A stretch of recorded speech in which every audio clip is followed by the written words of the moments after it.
Que l'expérience soit synonyme de liberté ou de solitude, de frein ou de moteur, qu'elle soit pour un temps ou pour toujours, ça veut dire quoi être tout seul quand on est entrepreneur ? Tous l'ont vécu et tous en ont une perception unique. Vous écoutez Tout seul, je m'appelle Mathilde Guyot et je rencontre pour vous des entrepreneurs qui ont accepté de partager leur histoire sans phare. Aujourd'hui, je rencontre l'entrepreneur Florian Chausson. Bonjour Florian. Bonjour Mathilde. Avant toute chose, peut-être vous présenter aux auditeurs, présenter votre parcours et votre entreprise. Qui êtes-vous et qu'est-ce que Routine ? Oui, donc du coup, moi je suis Florian Chausson, j'ai 29 ans, j'habite entre Paris et la Drôme et je suis le fondateur de Routine, et Routine qui est une marque de montres qui s'engage pour la filière horlogère française. Aujourd'hui, vous nous recevez dans vos bureaux dans le 10e arrondissement à Paris, mais c'est peut-être pas là que tout a commencé. Tout a commencé avec une idée. Et cette idée, est-ce que vous l'avez eue tout seul ? En fait, ouais, ça a commencé en septembre 2016. Je viens d'être diplômé de mon école d'ingénieur qui est l'école des mines de Nancy. Avant ça, j'ai eu un parcours qui avait été tourné de manière très industrielle. J'étais pas très scolaire quand j'étais petit. J'ai commencé par un bac pro en alternance à la SNCF. C'est là-bas que j'ai découvert un métier et des gens avec des savoir-faire. Et c'est une entreprise qui est très ancrée avec des valeurs sociales très fortes. Et c'est un petit peu ça qui a influencé tout mon parcours par la suite. Et ensuite, pendant mon cursus ingénieur, je me suis orienté vers la spécialité de génie industriel et de matériaux, puisque là, mon ambition à l'époque, c'était de travailler dans l'industrie française. Et sur les 3 stages que j'ai fait pendant mes études d'ingénieur, j'en ai fait un dans l'aéronautique, un dans le luxe, qui était dans l'horlogerie, et un en logistique. Et ces 3 stages ont été vachement déterminants pour le lancement, le début de mon idée, puisque sur mon stage de fin d'études, je me suis posé beaucoup de questions de maintenant, voilà, tu vas rentrer dans la vie active, et au final, à quoi ton diplôme il va être au service de quoi, et toi, tu vas mettre ton énergie au service de quoi. Et je me suis rendu compte qu'au final, faire converger mes compétences professionnelles que j'avais acquises ces dernières années et mes convictions personnelles était quelque chose d'indispensable pour rentrer dans le monde du travail, puisque j'avais une baisse de motivation sur mon stage de fin d'études, où le challenge intellectuel était là, mais il manquait quelque chose, et il manquait cette part de conviction, d'engagement. J'ai bien aimé l'horlogerie pendant mon stage de 2e année. J'avais fait ça en Suisse, dans une grande maison horlogère suisse, où j'ai découvert ce beau métier et ces beaux savoir-faire. Mais je ne voulais pas retourner en Suisse, je voulais travailler en France et participer à mon échelle au développement industriel français. Et puis je me suis rendu compte que la filière horlogère française, elle était passée de 50 000 emplois à 2 000 en 40 ans, que la mondialisation et les politiques de délocalisation avaient transformé nos territoires. Et du coup, voilà, je me suis dit que j'allais me mettre au service de ça, créer une marque qui, elle, du coup, allait prendre le contre-pied de tout ça. Il y avait une petite vague de Made in France qui m'inspirait. Et donc, je me suis dit, on va essayer de se mettre dans la roue des modèles que moi j'ai pour pouvoir faire de Routine ce qui est aujourd'hui. Et donc, en fait, l'idée, elle est venue de là, tout seul, pendant mon stage de fin d'études. Et puis, je me suis lancé ensuite dans mon salon, sur mon canapé. Est-ce que vous avez l'impression de vraiment prendre un pari ? Oui, parce que en fait, sur plusieurs niveaux. Le premier qui était l'entrepreneuriat. Je ne m'imaginais pas entrepreneur avant, et je ne pensais pas que j'avais fait aucun stage dans les startups, et c'était quelque chose qui pour moi était très loin. Et donc en fait, c'était déjà un premier défi. Je me suis senti pas forcément très encouragé, même si tout le monde autour de moi me disait « Ah Florian, c'est trop bien, on a confiance en toi, etc. » En reparlant avec eux plusieurs mois après, personne n'y croyait, et tout le monde me disait que l'entrepreneuriat, c'était pas vraiment fait pour moi. J'étais plutôt quelqu'un de carré, qui avait besoin d'une grande structure, et que mais on me voyait pas tout seul essayer de défricher les choses. Et donc là, ça a été quelque chose où j'ai dû faire mes preuves et puis montrer que j'étais capable. Auprès de tous ceux qui m'entourent, puisqu'au final, quand on se lance dans une aventure comme ça, tout seul, c'est nos parents, nos amis, les premières personnes qui doivent adhérer au projet. Si on n'a pas eux, en fait, on est vite capable d'abandonner. Et puis vos fournisseurs aussi, du coup, vous allez les voir, les rencontrer, les découvrir, les chercher déjà. C'est déjà un gros travail à mener tout seul. Comment est-ce que vous l'avez vécu ? C'était un peu la partie que je préférais, parce que du coup, on rentre dans le concret. Et moi, j'aime beaucoup le contact humain. Et là, j'avais l'impression un petit peu de construire réellement mon projet, construire réellement mon produit et partager des questions techniques. Du coup, là-dessus, moi, je me suis beaucoup amusé. Comment ça s'est passé concrètement ? Moi, je savais comment était conçue une montre. J'avais à peu près connaissance un petit peu de la filière. Et après, en fait, j'ai tout simplement pris mon téléphone, appelé tous les numéros que je trouvais dans les pages jaunes. Et après, de contact en contact, à réussir à élargir un petit peu tout ça. Et ensuite, j'ai pris ma voiture et puis je suis allé en Franche-Comté. Et on prend les rendez-vous et on échange un par un avec les personnes. Et on doit les convaincre parce qu'en fait, la plus grosse contrainte que j'ai vécue aussi, c'est que ce sont des entreprises qui n'ont pas de site internet, qui sont historiques, pour certaines centenaires, plus que centenaires. Et elles évoluent plus dans le sens où il n'y a pas de nouvelles marques horlogères françaises. L'horlogerie, c'est pas un secteur qui est en pleine croissance. Et en fait, aujourd'hui, ces entreprises-là, ce qui a sécurisé leurs emplois, c'était effectivement les commandes qui étaient passées de l'autre côté de la frontière. Donc, ils travaillent énormément pour l'horlogerie suisse. Et c'est un petit peu ce qui les a sauvés. Donc, du coup, il a fallu que je les convainc de prendre un pari sur une petite marque qui est en train de se créer avec une ambition de tout faire en France, ce qu'on peut faire en France. Et ça a été ça le moment le plus à la fois excitant d'arriver à les emmener avec soi, mais aussi c'est là où j'ai pris mes premières portes, quoi. On vous a regardé avec des gros yeux ?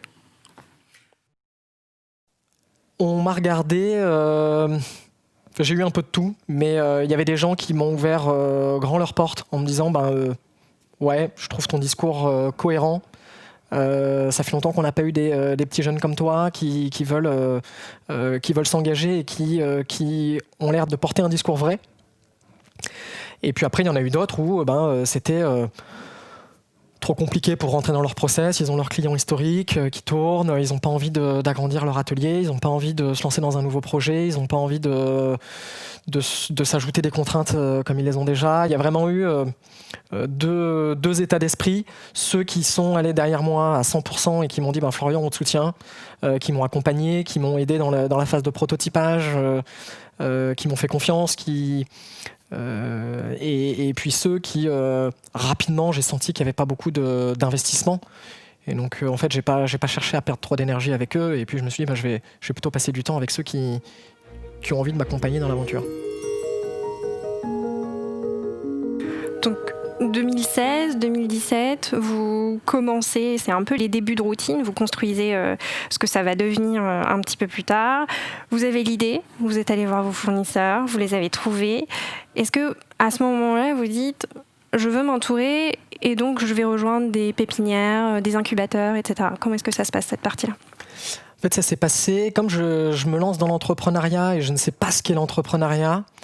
Du coup, je me lance dans mon canapé. Et puis en fait, je travaille 6 mois comme ça. Au début, je me dis c'est trop bien, c'est trop chouette la vie d'entrepreneur. On est chez soi. Et puis au bout d'un moment, je me rends vite compte que en fait, dans mes idées, je tourne en rond. Que en fait, j'ai toujours pas validé le fait que mon idée, elle avait un potentiel commercial. En discutant avec mes amis autour de moi, je me rends compte que en fait, ils posent plein de questions. Il y a des trucs sur lesquels moi j'ai pas forcément répondu et des questions que j'ai pas forcément anticipées parce qu'en fait, je pouvais pas toutes les avoir. Et à ce moment-là, je me rends compte de l'importance de s'entourer et de aller confronter ses idées. Et j'entends parler de... C'était quelque chose qui florissait à Paris à cette époque-là. C'était les incubateurs, ils sont montés toutes les semaines, tous les endroits. C'est comme ça en fait que je suis arrivé au School Lab en février 2017. Et puis là, j'ai découvert un programme. Je suis rentré dans le programme Starter. Où, là, en fait, on reprend un peu tout à zéro, où on vient tout retester. Et puis comme ça, je me suis entouré d'autres entrepreneurs qui m'ont... Et du coup, on s'est entraînés. Et là, en fait, j'ai appris un petit peu qu'est-ce qu'était l'entrepreneuriat. Et puis comme ça, je me suis rendu compte que, effectivement, en fait, il fallait que je rencontre des gens pour pouvoir développer mon projet et mieux le construire. C'est comme ça que j'ai trouvé aussi mon premier associé, Thomas Uriez, le fondateur de la marque 1083, qui était un entrepreneur du Made in France, qui m'inspirait énormément. Je voulais le transformer en tant que mentor, chose que j'ai réussi à faire. Mais au bout de quelques mois et de quelques échanges, on s'est dit que c'était opportun de pouvoir s'associer et mettre nos forces en commun. Et du coup, c'est comme ça qu'en fait, on a créé la société en août 2017, un an après avoir débuté. Et puis après, il a fallu encore une année pour finaliser le prototypage, pour finaliser l'image de marque, pour finaliser la communication, finaliser aussi toute la partie financement, comment on finance le prototype, comment on va financer le lancement et tout ça. Donc en fait, il y a vraiment beaucoup de sujets à boucler et à mettre en place avant de pouvoir se lancer commercialement. Et c'est ça en fait qui a justifié les 2 ans. Les 2 ans de développement. Est-ce qu'il y a eu d'autres rencontres qui ont été vraiment fondatrices un petit peu dans les tout premiers pas de ce projet, des gens qui faisaient peut-être partie du même écosystème de la mode ou du luxe ou de l'accessoire que vous, qui vous ont inspiré? Est-ce que vous êtes allé chercher ces rencontres-là? Ouais, en fait j'ai cherché très rapidement à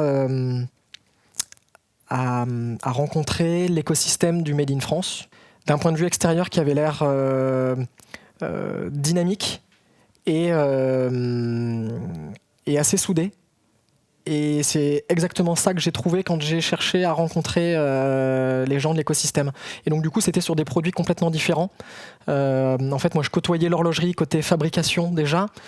J'ai pas cherché du coup à aller rencontrer tout de suite le système horlogerie côté commercial, donc les autres marques, mais j'ai plutôt cherché à aller rencontrer les autres marques du textile made in France qui étaient en plein boom en 2016, 2017, 2018, qui l'est toujours, mais il y avait vraiment un tremplin de ce côté-là.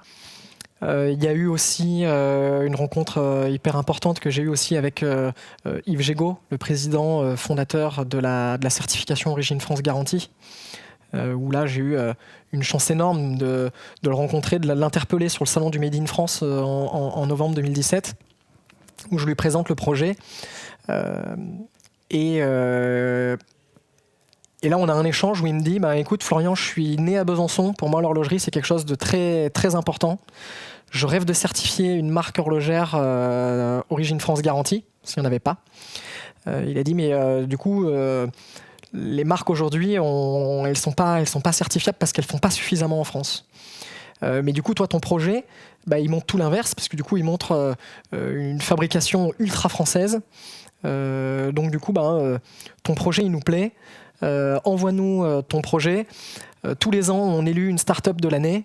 Et du coup, on lui finance sa certification pour les 3 prochaines années. Je lui réécris dans le week-end et la semaine suivante, je lui envoie toute la présentation de routine et on bloque un rendez-vous. Il était encore député à l'époque et vice-président de l'Assemblée nationale. Son agenda était assez chargé, mais du coup en janvier, on bloquait ensemble un café pour pouvoir discuter et voir comment quand est-ce que j'allais lancer la marque, etc. C'est quoi la fin de cette épopée? Est-ce que vous avez fini par être certifié comme vous le souhaitiez ou pas? Et du coup, oui, Routine est bien certifié Origine France Garantie. On a réussi à être certifié dès la phase de prototypage. Et en septembre 2018, pendant notre campagne de financement participatif, on a été invité aux Assises du Produire en France, qui sont des assises qui durent sur 2 jours, qui présentent des initiatives du fabriquer en France et du produire en France, qui est porté par la certification Origine France Garantie. Et pendant le dîner de gala, on a été élu Start-up de l'année.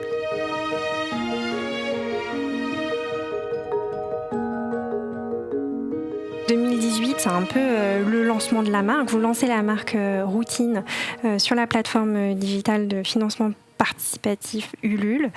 Finalement, c'est une première rencontre avec vos clients, votre marché. Comment est-ce que ça se passe? Alors ça se passe super bien. Là, moi, j'ai été vraiment surpris de l'emballement qu'il y a eu autour du lancement.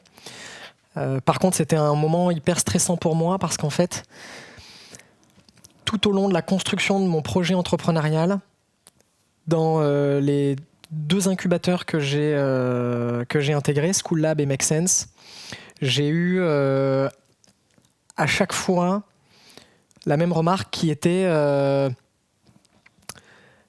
finalement à quel besoin tu réponds, parce que c'est comme ça qu'on crée une start-up, on doit répondre à un besoin. Moi, c'était pas le cas en fait, je réponds pas à un besoin.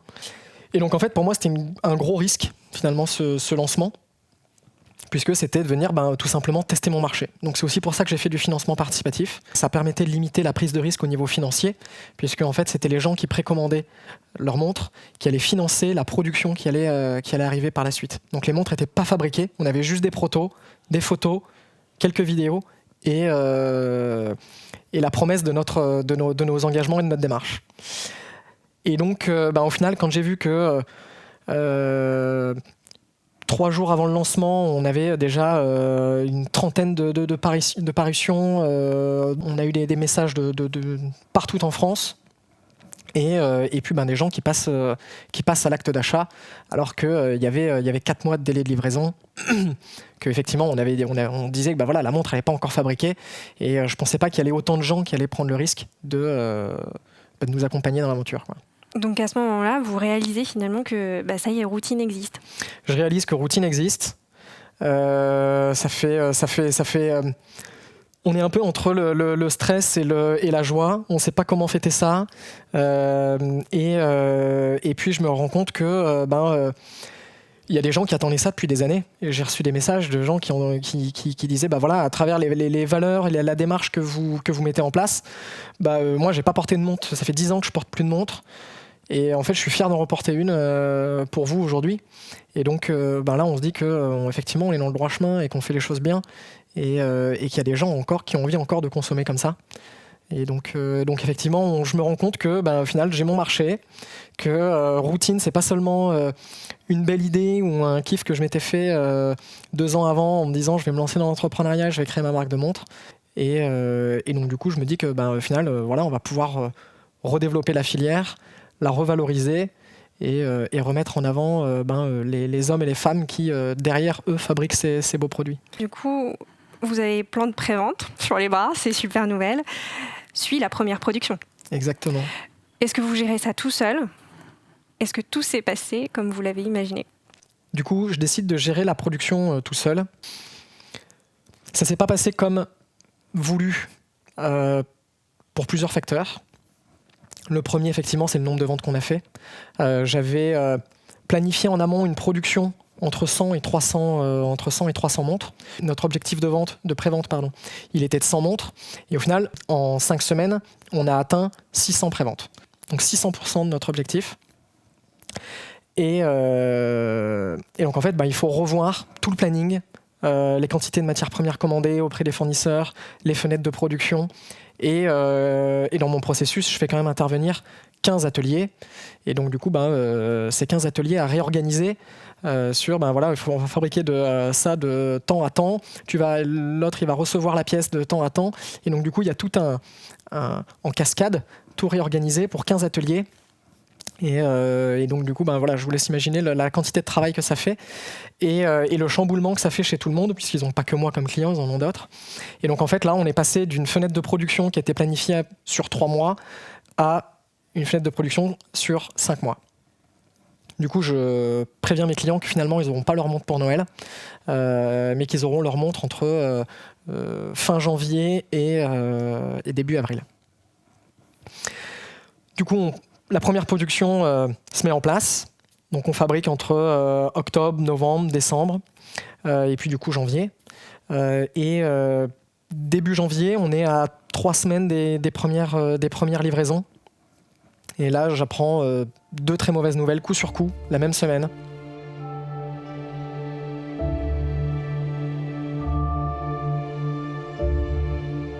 Mon fournisseur de composants de mécanismes qui dépose le bilan, qui m'avait déjà livré 50% des composants.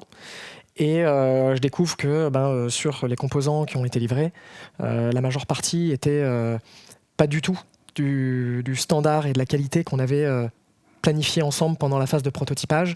Donc du coup là, grosse douche froide. Et la fin de semaine, j'apprends par la presse que mon assembleur passe en redressement judiciaire. Et donc du coup, l'atelier se retrouve en très forte difficulté. Et donc, le plus dur, ça a été de l'avoir appris par la presse. Donc du coup, je suis allé le rencontrer, je suis allé discuter avec lui, et l'objectif, c'était de se dire, ben voilà, l'atelier est en difficulté, il va falloir qu'on se réorganise, on ne peut pas te confier tous nos composants. Par contre, voilà, dans notre démarche, on voudrait quand même continuer à t'aider, parce que du coup, moi, ça fait partie de mes engagements, et de dire, ben voilà, ton atelier est en difficulté. Nous, il faut qu'on soit capable de te donner du job pour pouvoir aussi relever la pente. S'en est suivi des échanges qui m'ont pas forcément donné confiance en l'atelier. Et donc, du coup, j'ai dû opérer une réorganisation et aussi trouver un nouvel assembleur. Et en fait, cette première production-là, je me suis retrouvé en face de ce que la filière horlogère vivait depuis 40 ans. C'est-à-dire des ateliers qui ferment dans le plus grand des silences, des gens qui perdent leur emploi et des savoir-faire qui disparaissent. Et donc, en fait, j'ai pris en pleine face le pourquoi de mon engagement. Ça a été d'un côté très dur à vivre, et de l'autre, ça m'a encore une fois conforté sur le pourquoi j'étais en train de le faire. Et du coup, comme j'avais passé 2 ans à sonder toute la filière, que je connaissais très bien, j'ai réussi à retrouver 2 ateliers pour continuer ma prod et pour pas laisser tomber mes clients. Et donc, du coup, il y avait l'atelier de fabricant de composants de mouvement, il était en Suisse, et donc du coup ce que j'ai perdu en Suisse, je l'ai retrouvé en Suisse, et l'atelier d'assemblage qui était en France, que j'ai perdu du coup en France, je l'ai retrouvé en France, donc ça n'a pas changé la valeur. Et donc du coup on a pu continuer cette première prod, et au final on a livré nos premiers clients avec 8 mois de retard, et j'ai eu une chance extraordinaire d'avoir des clients qui comprenaient eux aussi le pourquoi de leur investissement dans Routine. Et j'ai gardé 99% de mes clients. Donc tout le monde m'a fait confiance. À chaque fois qu'on a communiqué sur le fait qu'on n'allait pas tenir nos engagements sur les délais de livraison, on a eu quelques clients qui n'étaient pas contents, mais en fait ça c'est bien normal, parce que voilà, il y a des gens qui ont dépensé pour un produit, qui s'attendent à l'avoir à telle date. Mais on a surtout eu beaucoup de clients qui nous ont encouragés, qui nous ont dit voilà, nous on vous fait confiance, et on sait que vous allez relever le défi, et voilà, on patientera encore un peu. Mais on sait qu'on aura notre montre. Et donc du coup, mai 2019, je livre mes premiers clients. Et du coup, je suis finalement plus si seul, parce que là, effectivement, je suis moi et les 700 clients qu'on a continué d'accumuler ensuite après la campagne.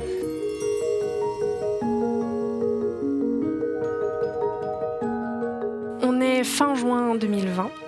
Aujourd'hui, Routine, où est-ce que ça en est ? Du coup, on est fin juin 2020. Aujourd'hui, du coup, ça fait 1 an qu'on a fait les premières livraisons.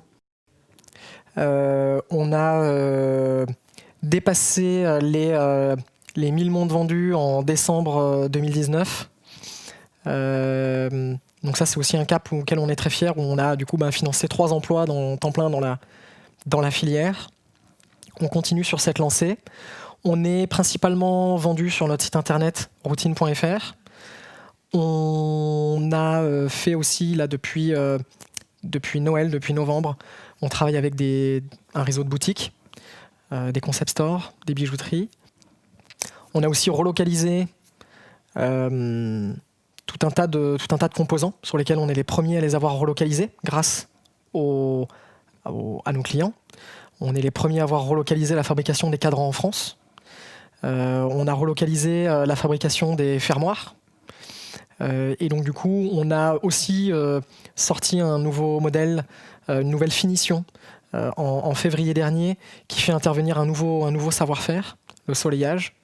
Et donc en fait, depuis notre lancement, du coup, on a développé comme ça aussi notre fabrication, et c'est comme ça qu'on va continuer à se développer au rythme de notre capacité à relocaliser et à redévelopper les savoir-faire.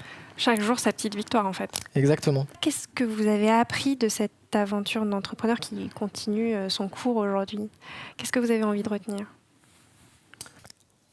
La bienveillance qui peut se créer quand on porte un projet sincère, qui écoute le monde autour de soi, que ce soit les entrepreneurs qu'il y a autour de moi, les clients. Il y a une bienveillance extraordinaire quand on fait les choses bien. Et le deuxième point aussi que j'ai envie de retenir et que j'ai envie de mettre en avant, c'est aussi la persévérance.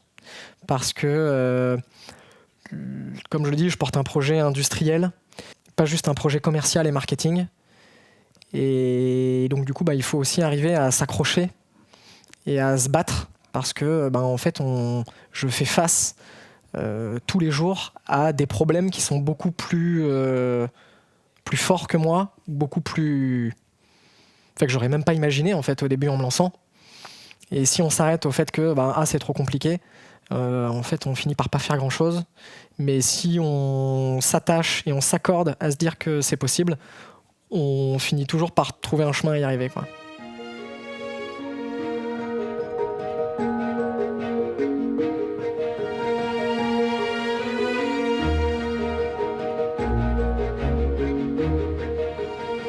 Vous écoutiez Tout seul, un podcast produit par Orange pour les pros.